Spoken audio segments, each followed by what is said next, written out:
Hey guys, welcome back to my channel. I'm Jessica Flynn and I am the owner and maker of Flynn Sisters Boutique. And today we're going to be doing another kind of red, white, and blue design. This is a half and half cup that I did a while back. And I had originally used pattern vinyl for this design, but I'm going to show you guys kind of a different way to do it if you're not able to get your hands on this patterned vinyl.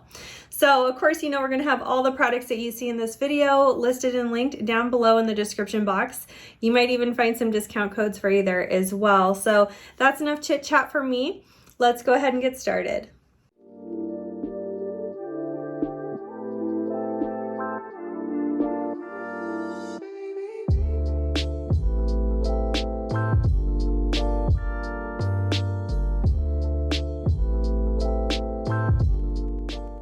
All right, you guys, so as usual, I'm going to start by prep and sanding my cup. I've got a 20-ounce skinny straight tumbler from Craft Haven. I'll have a link for these down below as well as a discount code. When I get my cups out of the box, I like to put the lid and stuff in the original box that my cup comes in and label it appropriately so I can keep everything organized. All right, and then we're going to put our cup arm in. My cup arm is from the Bowen. You can find them on Etsy. I'll have a link for them down below. And I'm just going to sand it up real quick with a 60 grit sanding block just to take the sheen off and any kind of contaminants. Then we'll spray it down with rubbing alcohol. Now I am ready to go. My cup is nice and clean, and we want to tape off half of the cup. We're going to tape off just kind of by eyeballing it. I have an older video where I show you how to get like exact measurements on the half if you're having a hard time putting your tape down straight. But I've done this so many times, I just kind of like eyeball it and make sure it looks straight enough to me and that, I've got mostly half of the cup covered. All right. And this is just thick blue painter's tape. And then I'm going to rip off the excess here and cover up the rest of the cup. So we should have the whole half taped off completely. Once I'm done with that, I'm going to spray paint that half white with just some Rustoleum flat white spray paint. As soon as that dries, which shouldn't take too long, I'm going to take some Rustoleum 2x flat. I think this is called apple red. I'll have it listed down below in the description box, but I'm just going to spray like the bottom 20% of my cup, I guess.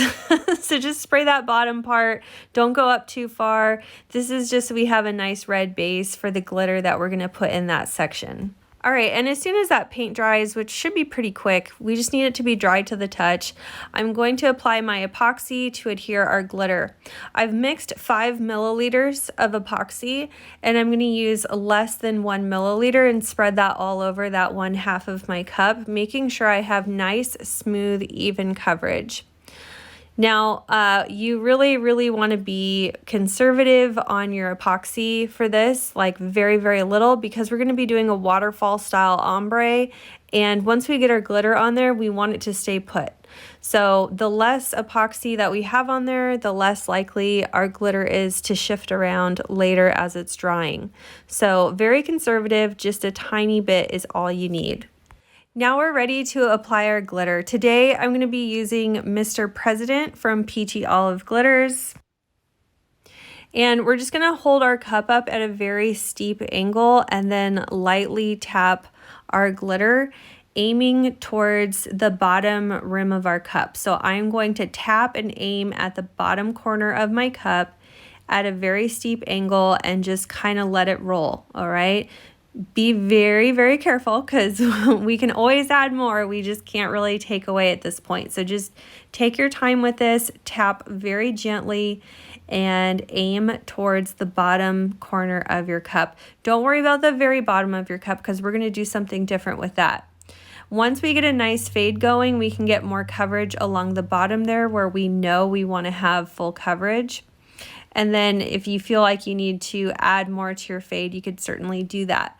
Now, at a certain point, to fill in some spots where it might be a little sparse or whatever, I will empty some of my glitter out onto my parchment paper and sprinkle it on by hand. I also use my craft knife to kind of reposition any glitter pieces that might have gone too far up or in a weird spot. Once I'm done with that chunky waterfall fade, I'm going to fill in the bottom with a finer cut so that I have an easier time epoxying this later on. I'm also going to bring that finer cut through a little bit of our chunky glitter fade to fill in any spots. I'm using 1776 for this, which was in one of the latest peachy palettes. I will link a substitute color down below if you're not able to get your hands on this color. Now, to let this dry, I do want to put it on my turner. Normally, I would let glitter dry on the rack.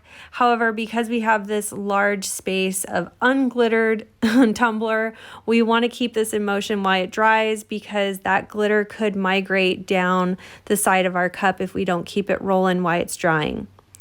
After about 15 minutes or so on my turner, I do want to come back and remove my tape as well. So make sure that you set a timer on your phone or something so you don't forget to come back and remove that tape, because we do not want that epoxy and glitter to dry against that tape line.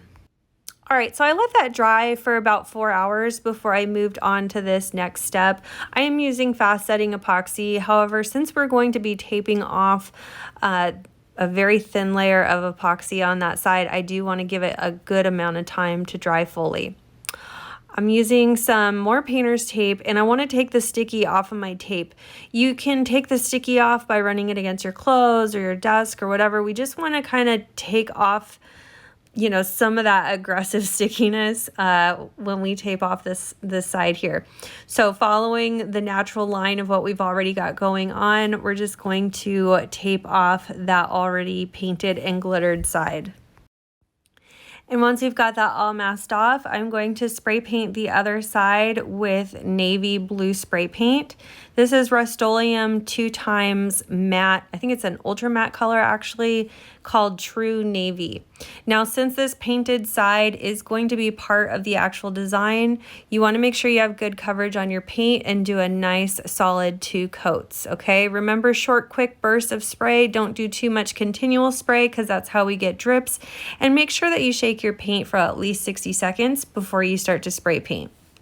I'm going to let my spray paint dry for a couple seconds before I pull off my tape, but you do not want to leave this tape on for too long. So before that paint dries, pull your tape and then put this on the rack for your blue paint to dry for about 20 minutes or so, depending on the heat of your workspace. All right, and then as soon as that blue paint is dry, we're ready for epoxy. You want to epoxy this till smooth, but when you're applying that first coat, I would recommend applying your epoxy to the blue painted part first and then move on to epoxy over the glitter. That way you don't have any like extra pieces of glitter that might move around. I let that first coat of epoxy dry for 4 to 6 hours, and then I went over it with a second coat, and I let that second coat dry for 8 to 12 hours before I was ready to start sanding. Mainly what I want to do here is sand around my top rim so I can expose a fine line of stainless steel, which is where my final coats of epoxy will adhere to create a seal for the cup. All right, and then I also want to smooth out some of that chunky glitter down there at the bottom. If you're finding that you're having to sand that bottom chunky glitter a whole heck of a lot, you might want to consider just going into a third coat and sanding after the third coat instead, so you'll have less work for yourself. You also want to make sure that you don't sand down too far because we did use red metallic glitter, and if we sand over that too much, we will expose some silver on that glitter. So just be mindful of that. Again, if you just feel a little weird about sanding, like it's too rough, go ahead into a third coat and then do your sanding at that point.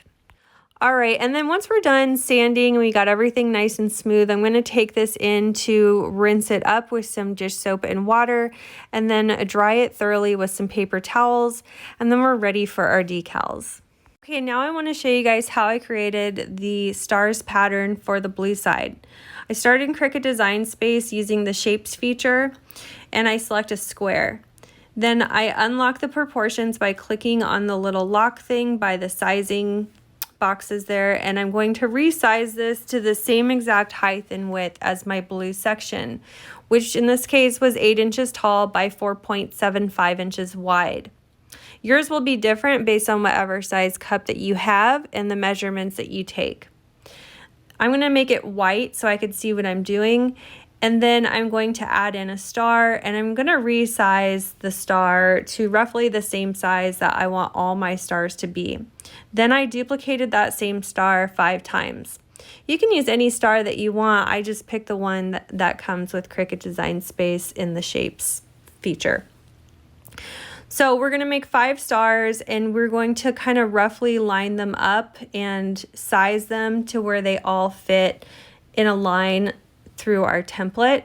Then I'm going to select them all. Then I'm going to go to align and distribute them horizontally so they're all spaced out evenly. Then I'm going to go to align again, and I'm going to line them up from the bottom. All right, so they're nice and neat in a perfect row. Then we're going to duplicate this a few times. What I'm trying to do here is, when I recreated this cup, I thought it was really important for me to have all 50 stars on the cup. When I originally did it, I did not do 50 stars, and also I realized that the point of my stars was not facing up, which it's supposed to be. All right, so once you got a few rows there, you want to go through and select row by row and attach each row individually. And then once you have each row attached individually, you'll select all your rows and align them again in the same way that you had done before. So select all your rows that are now attached and then distribute horizontally and then line up to the right. This is going to make sure that they're all lined up perfectly. And then you will group all those rows together so you can move them all at the same time. And then we're going to duplicate that whole block of stars, okay? Now, obviously, there's many ways you can do this, but this is just what way kind of made sense for me. All right, and so then I'm going to select both of those blocks of stars. I'm going to line them up again just to make sure they're nice and straight. And here I have 50 stars perfectly lined up with all the points facing up how they're supposed to be. So then I select both blocks of stars and weld them together so that they all stay put. And you can see that all 50 stars fit really nicely into my template that I created. So I know that when I go to transfer this onto my cup, it'll fit in the same space that I have on my cup. For my vinyl lines, I'm just going to resize that same little box that we used for a template.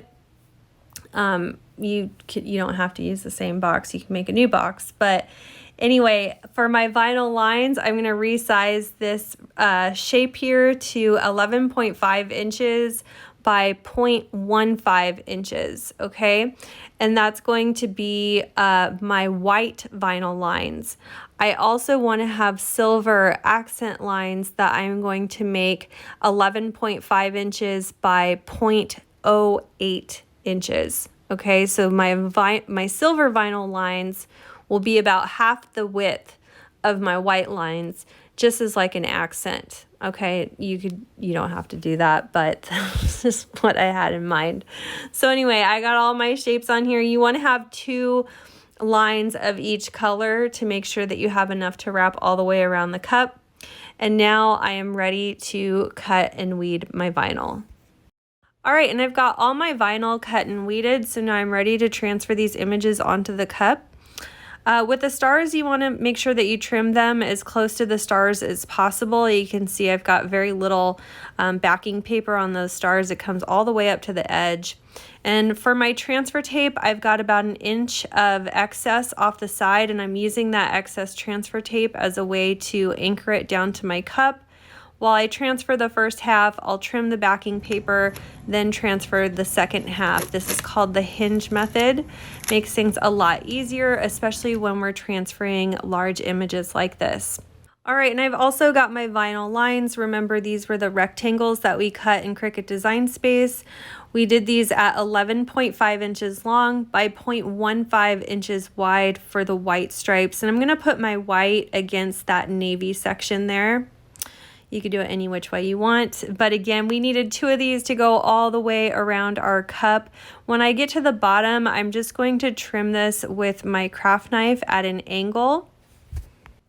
And then I'm going to lay my silver lines that I cut at 0.08 inches wide right along the side of those white lines because I want the silver to go against that white section for some contrast. You also want to make sure that you trim the top of your lines with your craft knife up here at the top rim.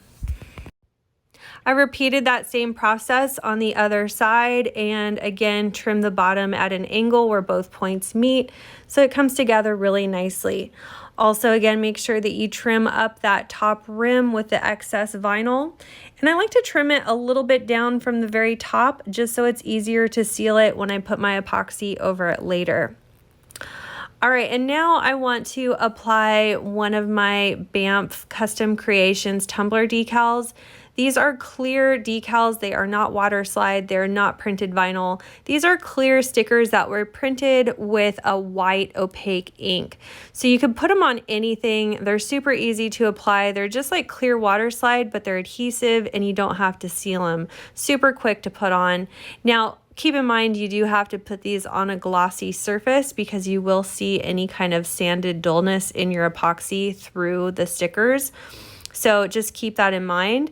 The top half of my tumbler is still really like shiny, so I'm not really worried about it. And I'm going to use a piece of painter's tape to anchor my decal while I measure to make sure that it's centered, and then I'll apply it using the hinge method.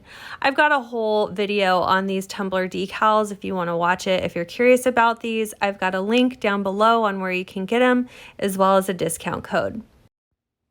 All right, and then once we were done with all that vinyl work, I was ready to apply my final coats of epoxy. So my first final coat was about 20 milliliters of epoxy. I spread that on and I let it dry for about 4 to 6 hours, and then I went straight into a second final coat. Of course, you're going to want to let that second coat dry for a full 24 hours. It only needs to turn for 4 to 6 hours though. And then you want to put your cup on the shelf to fully cure for 72 hours before you send it out. But that is it for this tutorial, you guys. I hope you enjoyed this video.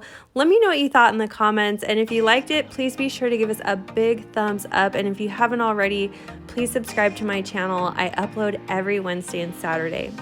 Thank you so much for taking the time to watch this. It really means a lot to me. Thank you, thank you, thank you. We'll see you guys again soon.